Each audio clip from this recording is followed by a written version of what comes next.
Hello everybody, the Lawn Gnome is here. So...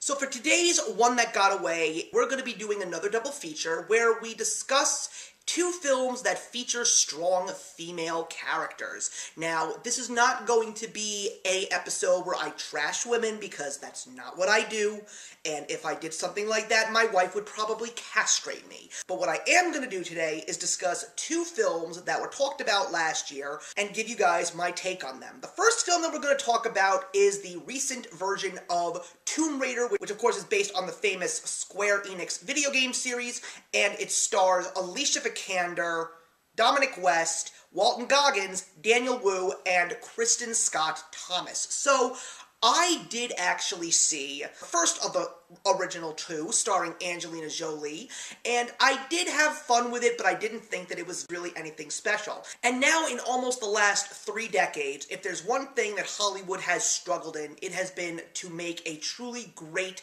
movie based on a video game.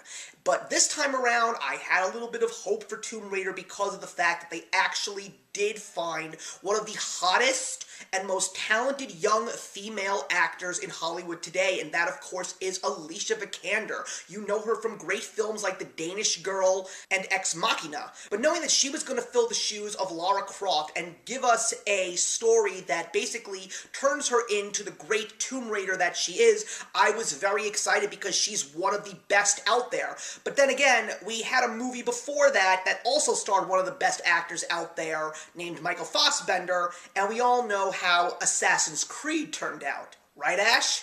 It doesn't feel like there's any love for the property here. It more so feels like a guy was like, man, you know what? It's always been a dream of mine to make a movie where we have like a bunch of segues into new scenes, and those segues are always me. I just got a camera and I follow a bird. I follow a CGI bird through the scenery. It's like, you know that CGI bird from the trailer, and you're like, oh, that's a fine bird. Well, the director thought it was a great bird, so he gave him like 50% of the screen time. Every segue into a new scene, that fucking bird is flying around for a long-ass amount of time, padding out the movie. The only way you can have any fun with this movie is if you take a shot of hard liquor every time that bird shows up, you will get hammered. So, I sort of wanted to see it in theaters, but at the same time really didn't because my skepticism was high. So then I finally got a chance to see it, and my skepticism wasn't lying. This movie is really nothing special. If there's one thing that I could say that is the massive negative about this film, it is the fact that this movie is so cookie cutter, you can literally dunk it in a glass of milk. I was able to predict everything that happened, every single move, every single puzzle, every single riddle. It was so simple to figure things out. Even the plot twist at the end was so easy to figure out. I figured it out like literally in the first 15 minutes of the movie. The special effects are okay, really nothing special. There are some really good action sequences, and Alicia Vikander does do the very best that she can, along with the rest of the cast, although I believe that Walton Goggins has been used in so many films in so many better ways, like The Hateful Eight, even Ant-Man and the Wasp, where he really isn't the strongest of villains, he still is fun to watch while he is on screen. And the story is really nothing special either. It's just basically about Lara Croft believing that her father is alive after he has been gone for so many years, and she goes to where he has been trying to uncover the myth of an ancient Japanese queen that is basically supposed to have the powers to raise the dead and destroy the world, and he's trying to stop his rival company Trinity getting their hands on this queen and basically doing what he thinks they're gonna do. But in the end, you know, we find out what the true purpose of the mythical queen is, and we find out a whole bunch of other things, and at the end of the day, I just didn't care for what they had to show me because I sort of knew that was where it was going to go as well. The other thing that really upset me was Lara Croft is one of the strongest females in all of popular culture, especially in the last 25 years. But in this film, even though Alicia Vikander did do an okay job, they really made her so weak. When you take a look at what she does in the first 15 minutes of the film, you suddenly see where she goes and how she is basically taken down a couple of pegs, and it's really quite disgraceful. And all of the fake moans and wails that she does while she's in these big epic sequences of uncovering tombs is also so staged and so fake, I just didn't believe anything that was happening in this movie. I literally was just pulling up my cell phone and checking my emails in between certain sequences in this film because this movie was just so uninteresting to me. And I'm so upset that this happened because, once again, another failure for a video game franchise film. At this point in time, I don't even know. I mean, I liked Warcraft a lot. It's a shame that it didn't make much money in the United States, but then again, that movie was really geared towards the fans, while this one really was geared more towards the fans and overall movie-going appeal. And I hate to say it, but when it comes to video game movies, there really isn't universal appeal. Nobody is going to understand what is going on unless people actually pick up the game. And what can I say? Based on my review, I'm one of those people that fell into that trap. I do not want to see this movie again. I do not want to own this movie on DVD, and I'm pretty certain that there will be no more sequels, even though this film did in fact have an opening for a sequel. Not even the appearance of Nick Frost, who is one of my favorite British comedic actors, could even save this film. I'm giving this film a 1 star out of 4. But now let's take a look at a movie that was so wrapped in controversy merely because of the fact that the main characters of this film were women. And it is the 4th installment in the Oceans series, and that is Oceans 8. And I specifically say that because this, people, is not a reboot.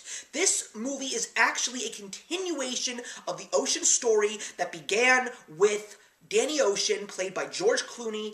This film has a very dynamic cast of great female comedians and actresses, including Sandra Bullock, Cate Blanchett, Mindy Kaling, Awkwafina, Rihanna, Helena Bonham Carter, Sarah Paulson, and probably the character who is not even part of the Gang of Thieves, who probably was my favorite part of this entire film, is Anne Hathaway. So this is the story of Danny's sister, who gets out of jail, and she decides that she wants to go back to her ways and pull off as grand of a scheme as her brother once did. But what she decides to do is something that is absolutely perfect for a ragtag bunch of female thieves. They decide to go and invade the Met Gala and steal a very, very priceless diamond necklace. And why wouldn't that be? It's like the Marilyn Monroe song, "Diamonds are a girl's best friend." This movie is definitely a lot of fun, although the movie as a whole is a bunch of highs and lows, rises and dips, if you will, just because of the fact that there are some moments that are better than others, some moments are worse than others, and there are just some that are all the way in between, and it causes a little bit of uninteresting moments and a little bit of lag. But I thought the characters were quite dynamic. I thought the story was very entertaining. I thought that the whole concept was really well done and well thought out, and the thing that made me even more impressed by it is that they even tied in the original Oceans films with some references, and even some characters from the old films decide to show up. I'm not going to tell you who they are, but if you did in fact see the movie or plan to see the movie, you will definitely see what I'm talking about. When it comes to the actresses outside of Anne Hathaway, I thought that Sandra Bullock was very funny. I thought Cate Blanchett, I loved Cate Blanchett in this movie because she was just such a badass and had such a mouth on her. Awkwafina, I don't think that she was utilized as great as she could be, but what she did do was she made me very curious to see her performance in Crazy Rich Asians, which unfortunately is a movie that I missed in theaters, but do plan to see for an episode of One That Got Away later this year, because I really did like her. But there were also some of the actresses that sort of fell short. I felt that one of the major weaknesses of this film, alongside the fact that the movie was just somewhat okay in the middle, was the fact that some actresses seem to be tossed to the wayside. I really didn't see much from Mindy Kaling. I really didn't see much from Rihanna or Awkwafina. I really thought that we could see a little bit more of them, while some of them got much more spotlight time and a lot more better moments than others. I think the biggest weakness of the film is the fact that it literally is just so-so. There was so much potential to make this movie truly great, but I feel that they held back a lot, and quite frankly, I will be honest, it's not just this movie. I never cared for the other Ocean's films. I thought that they were just okay. They were fun, don't get me wrong. They had charismatic characters and some really fun moments, yes. But as a whole, the movie is just okay, and the same could be said about Ocean's 8.